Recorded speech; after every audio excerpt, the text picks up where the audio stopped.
Being an identical twin is like living with a mirror that has its own agenda. For 28 years, I shared everything with my sister Madeline. Same face, same voice, same silver blonde hair that our grandmother always said marked us as true Blackwoods. But we couldn't have been more different on the inside. I'm Emma Blackwood, the twin who chose a quiet life running a small art gallery in Boston. Madeline became a high-powered investment banker in New York, collecting designer labels and wealthy boyfriends like trophies. Our parents were prouder of her, naturally. Who wouldn't prefer a daughter who made millions over one who spent her days hanging paintings? But our grandmother, Catherine, was different. She saw through the surface similarities, understood who we really were beneath our identical faces. While our parents fawned over Madeline's banking success, Grandma quietly supported my passion for art, helping me open my gallery when no one else would. "You have a gift, Emma," she'd tell me during our Sunday afternoon teas in her Victorian mansion. "You see beauty where others see only dollar signs." Those afternoons were sacred. Madeline never came. She was always too busy with work. But that was fine with me. It meant I had Grandma Catherine all to myself. Then came the call that changed everything. I was in my gallery, hanging a new collection, when my phone buzzed. My mother's voice was tight with barely controlled grief. "Emma, it's Grandma Catherine. There was an accident." The world tilted sideways. I gripped the edge of my desk, knocking over a cup of coffee. The dark liquid spread across the pristine white surface like spilled ink. What happened? A car crash. She didn't make it. I don't remember much about the next few hours. Somehow I made it to my apartment, packed a bag, canceled appointments. My assistant Jennifer promised to handle everything at the gallery. The drive to my grandmother's estate in the Berkshires was a blur of tears and memories. Every mile marker reminded me of another Sunday tea, another quiet conversation, another moment when Grandma Catherine had been the only person who truly saw me. I arrived to find the sprawling Victorian mansion already full of relatives. Cousins I barely knew lounged in the parlor. Aunts whispered in corners. Uncles argued about property values. My parents stood in the foyer, greeting people with practiced sadness. But Madeline was nowhere to be seen. "She's flying in from Dubai," my mother explained, smoothing her already perfect hair. "Some important client meeting she couldn't reschedule." Of course. Even our grandmother's death wouldn't disrupt Madeline's precious career. The next few days passed in a haze of funeral arrangements and family politics. I retreated to my grandmother's library whenever I could, surrounding myself with her beloved books and the faint scent of her rose perfume that still lingered in the air. That's where I was when Madeline finally arrived, 3 days after the accident. "Oh good, you're here," she said, dropping her Hermes bag on an antique table. "Have they read the will yet?" No hello, no tears, not even a pretense of grief. "She's barely cold," I said, my voice tight with anger. Madeline rolled her eyes. "Don't be dramatic, Emma. We all knew this was coming." Grandma was old. She was 68. Details. She waved her hand dismissively. "The point is, there's $40 million at stake. Plus the house, the art collection. We need to be practical." I stared at my twin, trying to find some trace of the sister I'd grown up with. We still had the same face, but looking at her was like seeing my features arranged into a stranger's expression. "The reading is tomorrow," I said finally.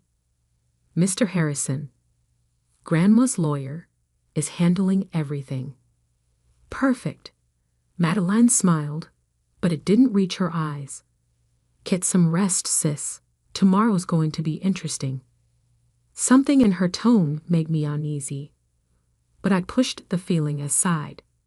I was too exhausted, too grief-stricken to analyze my sister's cryptic comments. That was my first mistake. The next morning, I woke early and went to the kitchen to make coffee. The house was quiet, most of the relatives still asleep in their various guest rooms. But as I passed the study, I heard voices. "Everything's arranged." Madeline's voice, low and urgent, just like you asked. A male voice I didn't recognize. "The papers are perfect. No one will question it." I froze, my hand on the doorknob. And the original? Destroyed, along with all the copies. As far as anyone knows, this is the only version. "Good." Madeline again, satisfied. "You should go. The reading's in 3 hours." I quickly stepped back as the door opened. A man in a cheap suit hurried past without seeing me, clutching a briefcase. Madeline emerged a moment later, startling when she saw me. "Emma, you're up early." "Couldn't sleep," I said carefully. "Who was that?" "Oh, just someone from the bank." She adjusted her silk blouse. Boring paperwork stuff. But I'd seen the man slip something into her designer bag, something that looked suspiciously like legal documents. The will reading was scheduled for 10 a.m. in the main library. Mr. Harrison, a small man with wire-rimmed glasses who'd been our grandmother's lawyer for 30 years, arranged us all in a semicircle. My parents sat together on the antique sofa. Various aunts and uncles claimed the matching armchairs. Cousins perched on ottomans or leaned against bookshelves. Madeline took a seat directly across from Mr. Harrison, her expression carefully neutral. I chose to stand by the window, next to the painting of roses that Grandma Catherine had always loved. Something felt wrong. The conversation I'd overheard, Madeline's strange behavior. "Before we begin," Mr. Harrison said, adjusting his glasses, "I want to express my personal condolences. Catherine was more than just a client to me. She was a dear friend." Madeline shifted impatiently. Yes, very sad. Shall we proceed?" Mr. Harrison blinked, taken aback by her tone. "Of course." "Well, the terms are quite straightforward. Catherine was very specific about her wishes." He opened his briefcase, but Madeline interrupted. "Actually," she said smoothly, "I have something you should see first." She pulled out a document, the same one I'd seen the mystery man give her earlier. "What's this?" Mr. Harrison frowned, taking the papers. "Grandma's real will," Madeline announced. "Dated just 2 weeks ago. She gave it to me for safekeeping." The room erupted in whispers. I felt my heart start to pound. "This can't be right," Mr. Harrison muttered, scanning the document. "I drew up Catherine's will myself. She never mentioned." "Obviously she changed her mind," Madeline said. "As you can see, everything's perfectly legal. All the signatures are verified." I moved closer, looking over Mr. Harrison's shoulder. The will looked authentic, same legal language, same formatting. But something was wrong. The signature. It looked like Grandma's. But then I saw it. The terms of the new will were simple. The entire estate, all $40 million, plus the house and every asset, was left to Madeline Blackwood.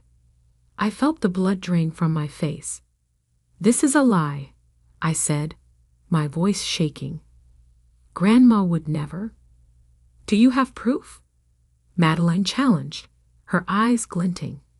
"Because I have a legally binding document right here." The room fell silent as everyone stared at us, identical faces locked in a battle of wills. "Mr. Harrison," I turned to the lawyer desperately. You know this isn't right. You knew Grandma better than anyone. I'm sorry, Emma, he said slowly. But if this will is authenticated, my hands are tied. Madeline's smile was triumphant. Well then, I believe that settles everything. As the sole heir, I'll need everyone to vacate the premises by tomorrow morning. You can't do this, I whispered.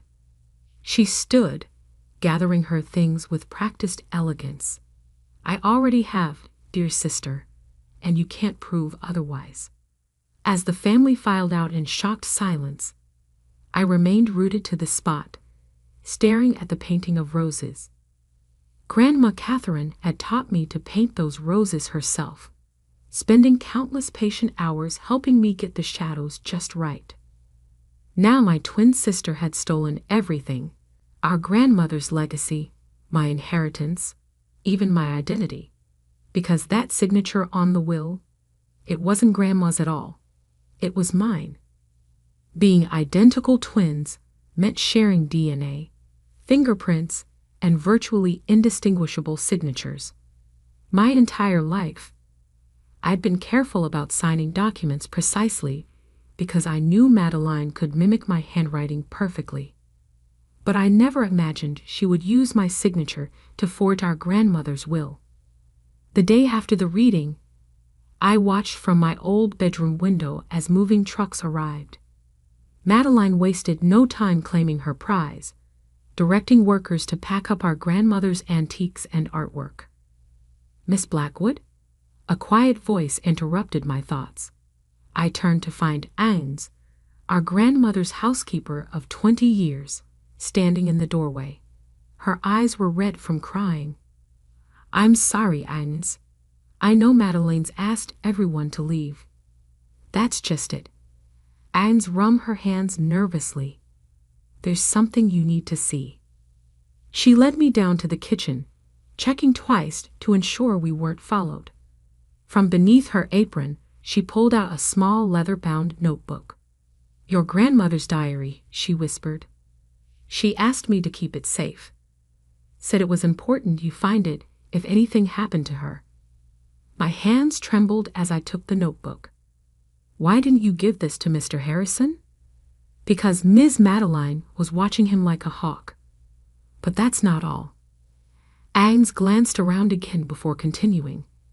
The accident, it wasn't random. My blood ran cold. What do you mean? The day before, your grandmother was upset.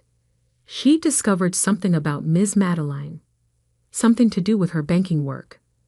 She made some calls, said she needed to fix things. I opened the diary with shaking fingers. The last entry was dated the day before the crash. Called Marcus about M's activities at Sterling Bank. The numbers don't add up. Offshore accounts, missing client funds. She's been stealing millions. I can't stay silent. Emma deserves to know the truth about her sister. Tomorrow I'll. The entry ended there. Tomorrow never came. There's more, Agnes said. The morning of the accident, I overheard Ms. Madeline on the phone in the garden. She said something about taking care of it today and making it look accidental. The diary slipped from my fingers. Are you saying? I'm saying be careful, Miss Emma. Your sister, she's not who you think she is. A sharp voice cut through our conversation. Agnes, why aren't these boxes packed yet? Madeline stood in the doorway, her eyes narrowing as she saw us together. Agnes quickly gathered some cleaning supplies and hurried out. Still here, Emma. Madeline's tone was honey-sweet poison. I thought I made it clear the house needs to be emptied. I met her gaze steadily. Did you kill her? The question hung in the air between us. Madeline's smile never wavered. What an awful thing to suggest, she said softly. Grief makes people say such terrible things. She knew about Sterling Bank. I pressed. About the missing money. Something flickered in Madeline's eyes. Surprise? Fear? But it was gone instantly. I don't know what you think you know, she said, but I suggest you leave. Now, before you say something you'll regret. Or what? You'll arrange another accident? She stepped closer, her face, my face, inches from mine. Prove it, she whispered. Prove any of it. You can't, can you? Just like you can't prove the will is forged. It's your word against mine, sister dear. And I have $40 million worth of lawyers on my side. She was right. I had no proof, just a diary entry, a housekeeper's statement, and horrible suspicions. But I had something else, the truth about who I was, who we both were. You forgot one thing, Madeline, I said quietly. Grandma didn't just teach me about art. She taught me about family history, about the Blackwood legacy. Boring stories about dead relatives, she scoffed. What's your point? My point is, I know things you don't. Things about this house, about Grandma's real fortune. Things she only shared during those Sunday teas you were too busy to attend. Uncertainty crept into her expression. You're bluffing? Am I? I smiled, channeling her own cold confidence. Guess you'll find out. I walked out of the kitchen, feeling her eyes boring into my back. At the front door, I paused. Oh, and Madeline? Don't touch the painting of roses in the library. Some art is worth more than money. It was a shot in the dark, but I saw fear flash across her face. She knew something about that painting, something she didn't want me to discover. In my car, I pulled out my phone and made 2 calls. The first was to an old friend from art school who now worked as an authenticator for major auction houses. Sarah, I need you to look into something. A painting of roses, circa 1940s, artist unknown. The second call was to a private investigator recommended by one of my gallery clients. I need everything you can find on Sterling Bank's offshore accounts. Focus on transactions authorized by Madeline Blackwood. Finally, I called Mr. Harrison. Meet me tomorrow, I said when he answered. There's something you need to know about Grandma's real will. Most people think revenge takes a long time, but sometimes justice strikes like lightning, fast, bright, and impossible to escape. It took exactly 3 days to destroy everything Madeline had stolen. I met Mr. Harrison at a small cafe far from the estate. His hands shook slightly as he read Grandma's diary. My God, he whispered. I knew something was wrong. But this, I need your help, I said. The painting in the library, did Grandma ever mention anything special about it? He looked up sharply. She did, actually. About a month ago, she had me update her will. Said something about important papers being where the roses never fade. My heart raced. The painting. I'd always wondered why Grandma insisted it never be moved, never be cleaned by anyone but her. Mr. Harrison, I need you to stall the estate transfer, just for 24 hours. He nodded grimly. I'll file some paperwork, technical errors that need reviewing. But Emma, be careful. If what this diary suggests is true. I know, I said quietly. My sister is capable of murder. Back at my hotel, messages waited from both my contacts. Sarah, the art authenticator, confirmed my suspicions about the painting. The private investigator's findings about Sterling Bank were even more explosive. I took a deep breath and made one final call to the FBI's Financial Crimes Division. That night, I waited until 3 a.m. before returning to the estate. The security code hadn't been changed. Madeline always did underestimate me.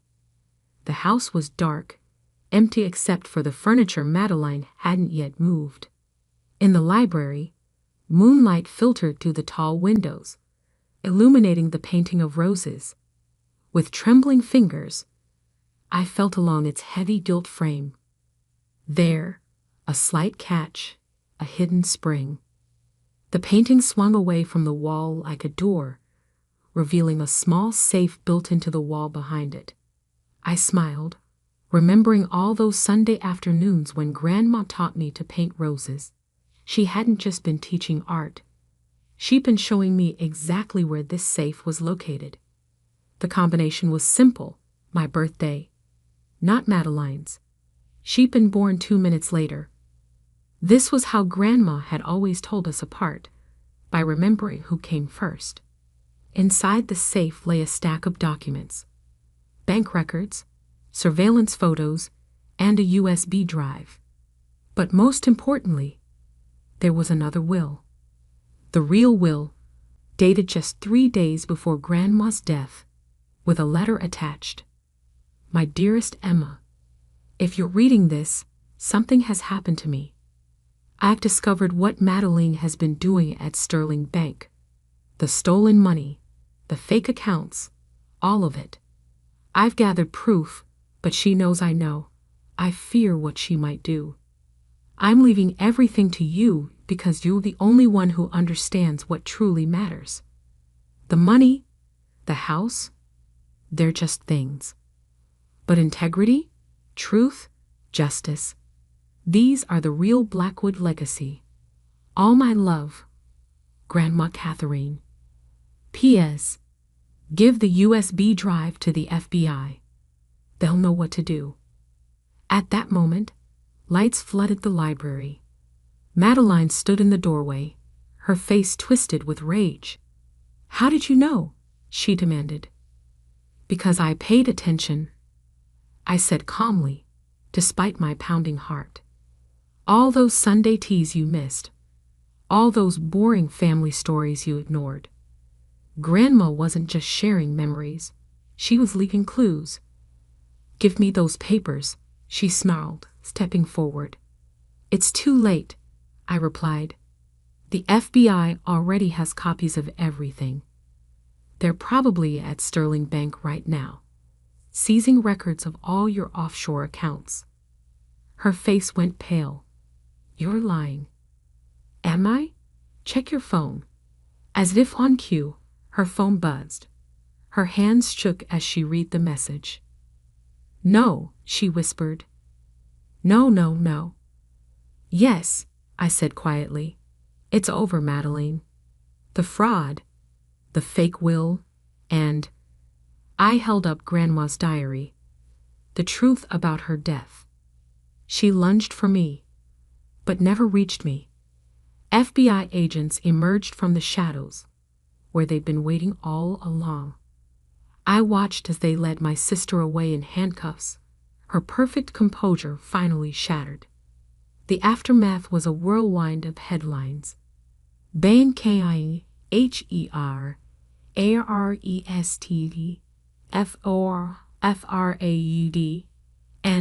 and Murder.